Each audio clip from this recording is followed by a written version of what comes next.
Assalamualaikum warahmatullahi wabarakatuh. Apa kabarnya anak-anak? Semoga kita semua sehat selalu ya. Oke, pada pertemuan kali ini kita akan membahas tentang dimensi 3. Ini di bab pertama ya. Oke, ada kedudukan titik, garis, dan bidang.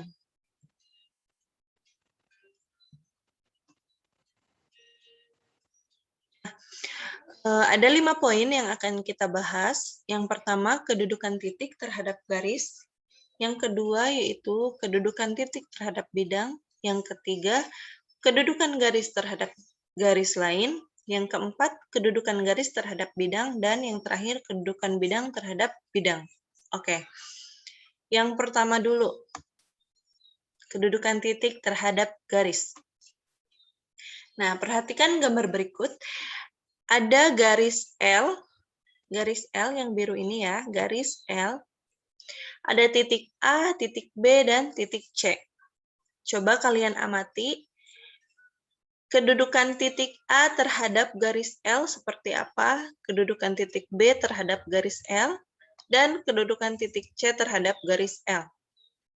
Oke. Setelah kita amati, titik A dan titik B berada di garis L ya, berada pada garis L. Nah, untuk titik C, dia ada di luar garis L. Jadi, dapat kita simpulkan, titik A dan titik B terletak pada garis L, kemudian titik C terletak di luar garis L. Jadi ada dua, ingat. Kedudukan titik terhadap garis itu ada dua, pada garis dan di luar garis ya. Oke, di sini ada contoh soal. Perhatikan kubus berikut. Ibu, kenapa materinya langsung ke kubus? Karena kita tentang dimensi 3 ya, jadi pasti soal-soalnya menggunakan kubus, balok, ya yang seperti itu. Perhatikan kubus berikut. Diketahui titik O merupakan perpotongan antara diagonal KM. Diagonal KM berarti tarik garis dari titik K ke titik M. Oke. Selanjutnya, dan diagonal LN. Diagonal LN. Titik O merupakan perpotongannya. Oke, tentukan kedudukan titik O terhadap garis KP. Yang kedua, kedudukan titik O terhadap garis KM. Oke, kita bahas. Nah, diagonalnya ya, diagonal KM dan diagonal LN. Titik O-nya di mana? Karena titik O merupakan perpotongan. Titiknya di sini, kita namakan titik O. Selanjutnya, kita jawab kedudukan titik O terhadap garis KP. Garis KP yang mana? Ini ya, ini garis KP. Nah, ini garis KP. Berarti jawabannya berada di garis KP atau berada di luar garis? Ya, betul.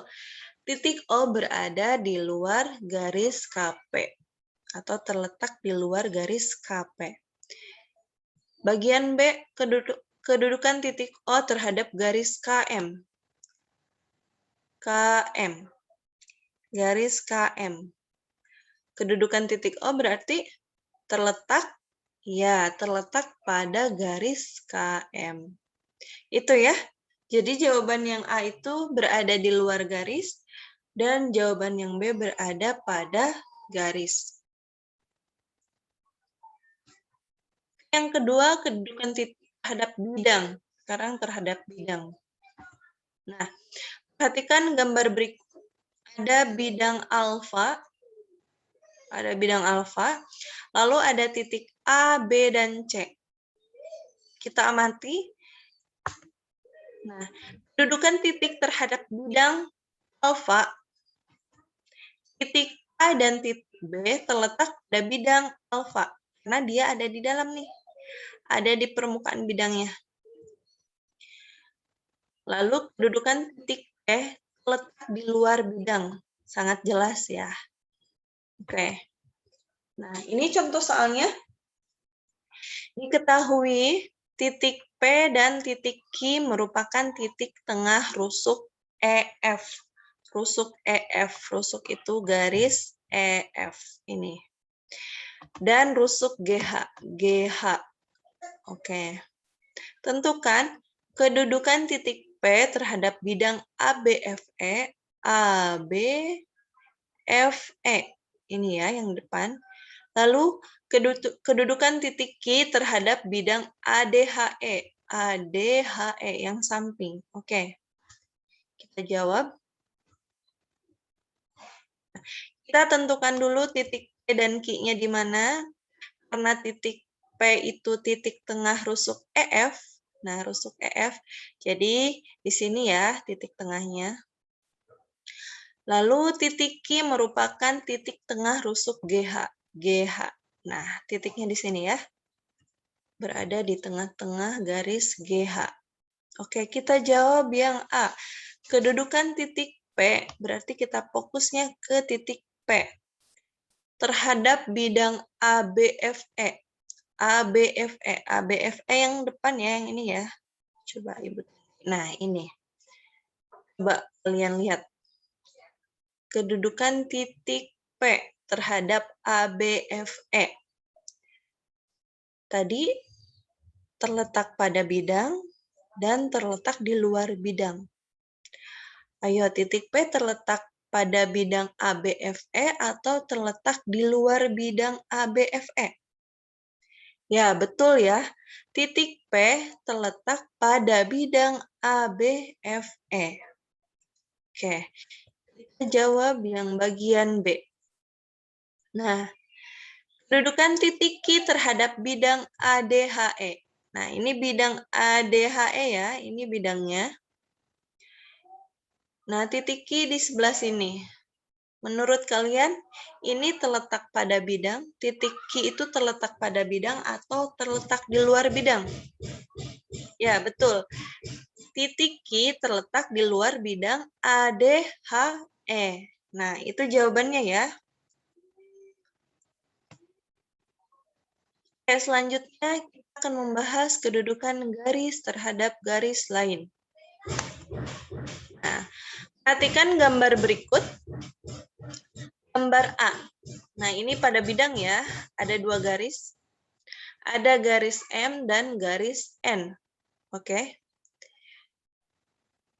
Yang kedua, ada bidang alfa, ada garis P dan ada garis Q. Selanjutnya, ada bidang alfa, lalu ada garis S dan garis R. Oke. Gambar A itu berpotongan. Kenapa disebut berpotongan? Dua garis berpotongan, garis M, dan garis N dikatakan berpotongan karena kedua garis terletak pada bidang alfa dan kedua garis hanya mempunyai satu titik persekutuan, yaitu titik A. Titik potongnya ya maksudnya ya. Nah, titik A itu merupakan titik persekutuan dari garis M dan N. Oke, itu berpotongan. Kemudian kita ke gambar B. Gambar B itu sejajar ya garisnya. Dua garis yang sejajar. Garis P dan garis Q dikatakan sejajar karena kedua garis terletak pada bidang alfa, tetapi kedua garis tidak mempunyai titik persekutuan. Ya, jelas ya. Di gambar B ini, garis P dan Q tidak mempunyai titik potong ya. Jika diperpanjang juga tidak ada titik potongnya atau tidak ada titik persekutuannya. Nah, yang B itu dua garis yang sejajar. Oke, yang bagian C. Bagian C itu bersilangan. Dua garis bersilangan. Garis R bersilangan dengan garis S karena garis R terletak pada bidang alfa, sedangkan garis S menembus bidang alfa. atau di luar bidang alfa. Dengan kata lain, kedua garis pada bidang yang berlainan dan kedua garis tidak mempunyai titik persekutuan. Nah, sekarang pertanyaannya,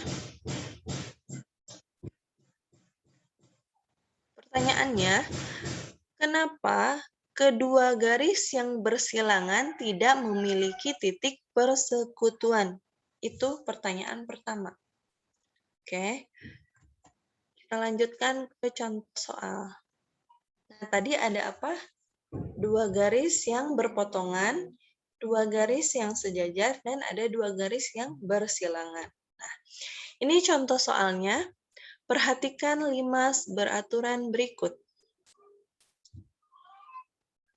Sebutkan pasangan rusuk yang sejajar. Rusuk itu garisnya ya. Pasangan rusuk yang sejajar. Tadi yang sejajar itu apa? Kita lihat lagi sejajar nih yang B. Sejajar, ini sejajar. Oke. Menurut kalian pasangan rusuk yang sejajar mana?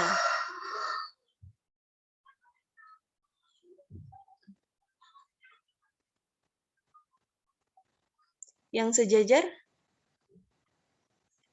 KL dengan NM ya. KL sejajar dengan NM. Nah, sejajar biasanya seperti ini ya nulisnya ya. Lalu ada lagi? Ya. KN dengan apa? KN sejajar dengan? Ya, betul. LM. Oke. Apakah ada lagi garis yang sejajar atau rusuk yang sejajar?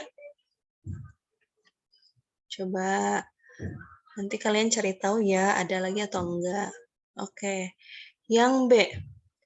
Sebutkan rusuk yang memotong rusuk NK. Memotong. Mana rusuk NK? Rusuk NK. Ini ya rusuk NK ya, ini rusuk NK. Sebutkan rusuk yang memotong rusuk NK. Oke, kalian cari tahu sendiri, nanti kita bahas bareng-bareng. Jadi tadi tugasnya apa? Kenapa dua garis yang bersilangan tidak memiliki titik persekutuan? Ya, yang tadi.